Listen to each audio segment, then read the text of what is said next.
Stage ઉપર આવી અને પોતાનું મંતવ્ય રજૂ કરશે.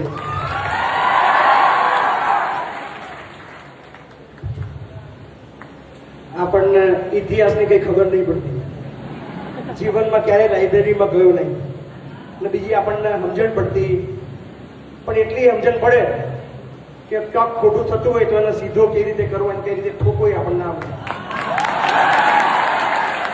અને આજે બી મને યાદ છે 2 વર્ષ પહેલા આ જગ્યા હતી, બધા ભેગા થયા હતા અને એક હોસ્ટેલની સમસ્યા હતી. લગભગ 100 બાળકોનો પ્રશ્ન હતો કે રહેવાની વ્યવસ્થા નથી, જમવાની વ્યવસ્થા નથી. મેં ગબ્બરને કહ્યું તું સરકાર જો ભીખ ના માંગવાની હોય, એ ચોરો બેઠા છે સાલાઓ નહીં આલે આપણને, આપણે આપણું પોતાનું કરીએ. અને આજે મને આનંદ છે કે આપણે 100 બાળકોની વ્યવસ્થા માટે વિચારતા હતા, અત્યારે વિદ્યાનગરની અંદર મારા 1000 બાળકો છે. છાતી ઠોકીને બોલું છું, કેટલા બી ચોર નેતાને કદાચ આ વિડીયો રેકોર્ડ કરી લેજો, મોકલ જોઈએ ચોરો ને, આ તમારું કામ છે, તમારા બાપાની તેવડ નહીં એટલે મારે કરવું પડે. દર 5 વર્ષે 182 માર્કેટમાં આવે છે, કોઈએ 5 બાળકો માટેની વ્યવસ્થા કરી હોય ને આખો ઇતિહાસ કાઢ લેજો. હું તો વાંચતો નહીં પણ તમે બધા વાંચો છો, બતાવું છું. નહીં થાય, તેવડ નથી, સારા ચોરોનું ખાવાનું કામ છે. અને એમાં તો વળી આદિવાસી વિદ્યાર્થી જોઈને એમને સી ચચરા છે ને સમજ નહીં પડતી. મને ઘણા લોકો મને કીધું હોસ્ટેલ બનાવ્યા પછી આ બધું યાર એ આદિવાસી છોકરાનું તમને આપવાનું, શું તમને આપવાના?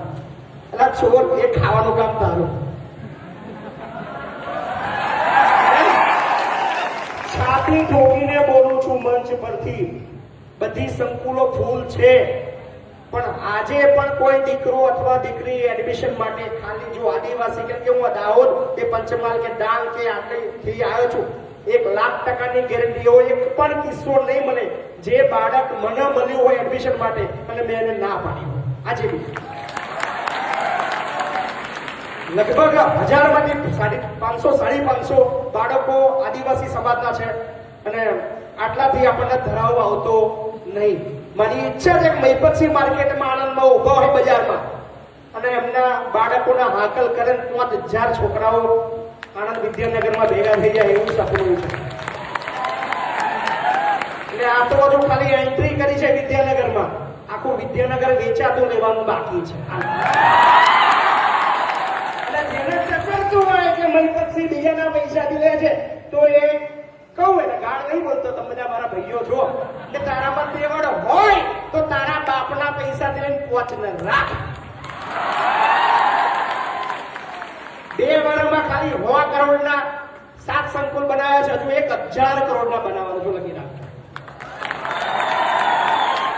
ઘણા પૂછે અલ્પેશભાઈ કે મહીપતસિંહ આટલું ડોનેશન તો આવતું નહીં, આ બધું ચાલે છે કેમ? જાહેરમાં બોલું છું, કઈથી પૈસા ચોરના ઘેર ચોરી કરું છું, જા જે થાય.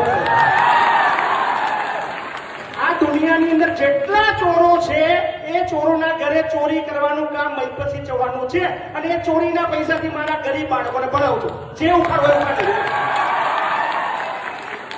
કોઈના બાપની હાડાબારની એને મને ખબર છે. તાકાત આ ગરમી આ પાવર એટલા મળે છે કે મહીપતસિંહનો વાણ વાપો તો બધા ભૂખા પાડી નાખે. ખાલી એમને ખબર પડે કે મહીપતસિંહ પર આ ચાઈ છે, મને ખબર એમાં આદિવાસી તો કેવા પાછળ પડવાનું ભૂખા પાડી. તમે ચિંતા ના કરો, તમે ભણવામાં ધ્યાન આપજો, બાકી જેટલું ખૂટે જે ઘટે તમારો ભાઈ અહીંયા આગળ બેઠો છે. અને આ મંચથી બીજી એક જાહેરાત કરું છું, 2 વર્ષ પહેલા જાહેરાત કરી હતી એ પૂરી કરી. આપણે ફક્ત 200 બાળકોની મેં તમને પ્રોમિસ કરી હતી. આજે મારી પાસે આદિવાસી સમાજના 600 બાળકો અહીંયા અને લગભગ 800 થી પણ વધારે લેવલની અંદર છે. પણ હવે આવતા વર્ષે તમારા ભાઈઓ બહેનો જે ગામડે છે, જે આવતા વર્ષે વિદ્યાનગર આણંદમાં આવવા માંગે છે, આદિવાસી સમાજના 1000 બાળકોનું એડમિશન અત્યારથી પાકો જાઓ, બીજા નવા. એના માટે 4-5 બિલ્ડિંગ લેવી પડશે. માર્કેટની અંદર બીજા 2-4 ચોરો દેખાયા છે, એમને ગાળ પડી પૈસા લઈ આવે છે.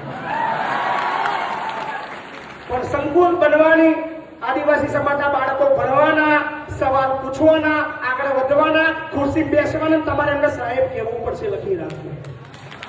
ચચરા છે, દુખે છે, પીડા થાય છે કે આદિવાસી સમાજનું બાળક કોઈ આગળ હોય એટલે સાહેબ કહેતા થોડું તકલીફ થાય, પણ સાવ કહેવું પડશે, લખી રાખજો.